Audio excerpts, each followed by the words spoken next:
Today, Bomber coach Doug Barry and Rough Rider coach Kent Austin got their pictures taken with the Grey Cup in Toronto. One of those men will get to take that cup home on Sunday. We think it's coming back to Winnipeg. Go Bombers, go.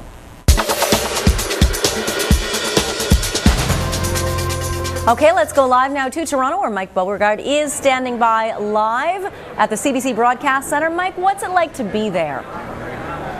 Well, wonderful, because the parties have started, Janet. You know things are official when the Flame walks in. You know, that guy who blows his top from Saskatchewan. He's just arrived here at Chris Walby's Warriors taping. You can see this show, incidentally, on the CBC on the weekend. The Saskatchewan Roughriders and Winnipeg Blue Bombers practiced for the first time today here in Toronto. The big story here, of course, is who is the dude quarterbacking the Bombers? There were a lot of inquisitive media types out at practice today, and they all wanted to talk to one guy.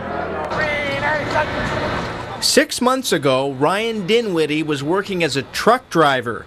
Today, he was the focus of the national sports media, eager to find out more about him. It's got the potential to be a real fantastic story or a really disappointing story, one way or the other.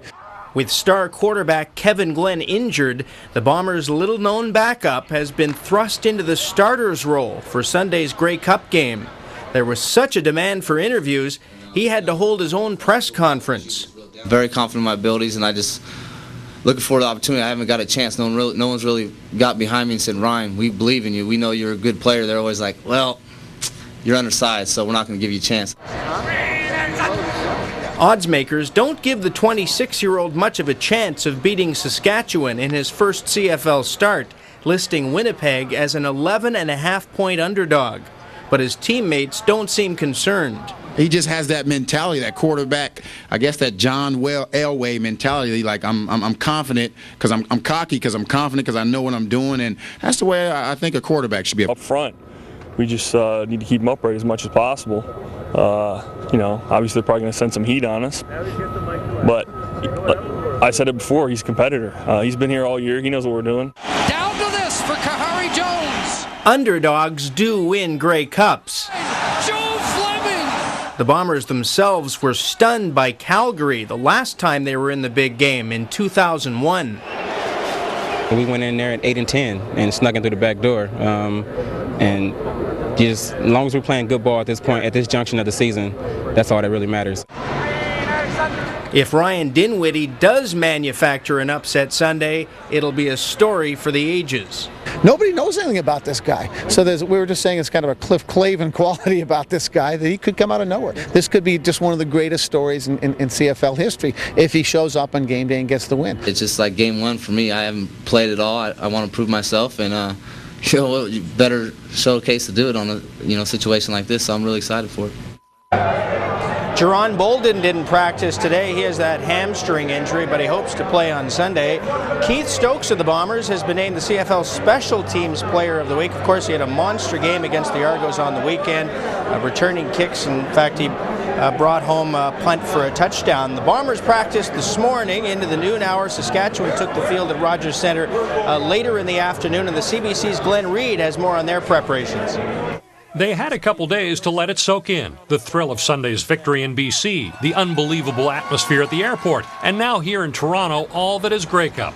Today, though, it was down to business and focus only on game preps and the Bombers. Oh yeah, got to. This is too big of a game to stay on cloud nine. You got to come back down, level yourself out, and prepare for this huge game we got coming up this weekend. I mean, that's the team's focus. I'm sure there's little distractions everywhere, but the concept and the idea is to everyone be ready and be focused. So.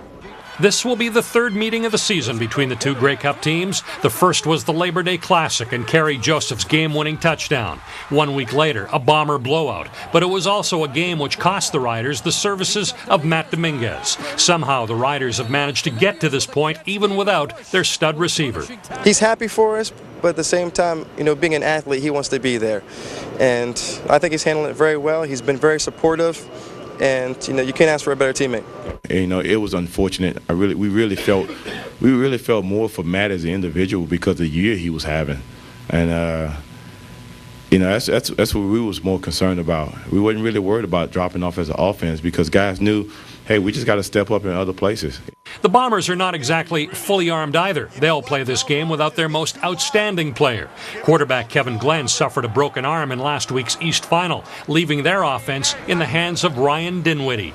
He came in last week and did his part of what he's supposed to do for Winnipeg's victory. And, as far as I know, he's an excellent quarterback, and we have to prepare for that. Of course, the Manitoba Bisons play for the Vanier Cup here in Toronto on Friday against St. Mary's. 3 of their players were honored today. Simon Patrick and Justin Cooper have been named first-team All-Canadians, and Brady Brown has been named to the second team. They should have good support here in Toronto, even from the Bombers. I watched the game last week, and they certainly put on a dominating performance, and we're going to have as many guys from the Bombers out there supporting them on Friday night. How many do you think? Well, I just kind of made the announcement today. We're going to try and get tickets. We're going to have tickets for anybody who wants to come, and I've got a bunch of T-shirts for the guys getting shipped out from Manitoba so we can all be there as a group supporting the Bison football team. It's a huge game, and we just got to keep our focus, and if we move the ball offensively and stop them on defense, it's just going to be a regular football game, and we'll come out on top. And Janet, you can tell Murray Parker that the Bison coaching staff was emphatic today. They want Murray to wear that Bison jersey again this Friday because it was a great omen last week. All right, Mike, we'll arrange it. Thank you. Okay. Still to come on CBC News at 6, Peter Jordan talks to Bomber great Kenny Ploen, a quarterback who knows all about coming off the bench to replace a starter in the Grey Cup. His story when CBC News at 6 continues.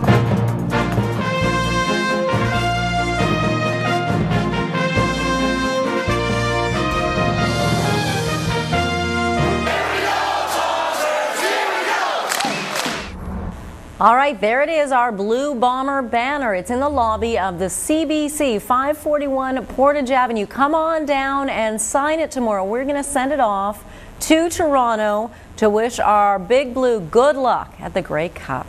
You know, a lot of Bomber fans are pretty nervous about a backup quarterback starting for us in a Grey Cup game.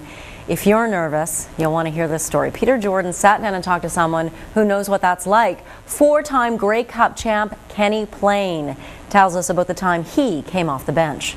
In 1959, the Bombers' starting quarterback Jim Van Pelt separated his shoulder before the big game. Ken Ploen, then a defensive back, went in to quarterback the Bombers to a Grey Cup victory. Now he knows exactly what backup Ryan Dinwiddie is going through. I sat on the sideline back in 58, 59 when Van Pelt was here and played defense, but you take your reps in practice all the time. You're prepared, you know the offense, you know your personnel. What you haven't had is that opportunity to go out under fire and play in a big game, such as the Grey Cup or whatever it might be. Bomber quarterback Kenny Ploen had attempted only 10 passes. I completed a couple of important passes, one to Ernie Pitts to keep a drive going, and another one to Farrell Funston down around the goal line when we punched in our last touchdown, I think, and separated us where we got a little more comfortable at 21-7. The game was in the bag for the Blue Bomber. Kevin's going to be sitting on that sideline. I can tell you this, Van Pelt did this for me. It's a great bit of help, I tell you, for a quarterback to have that first stringer that's been in there and been through it all, being able to give you some very key information and points and things to look for.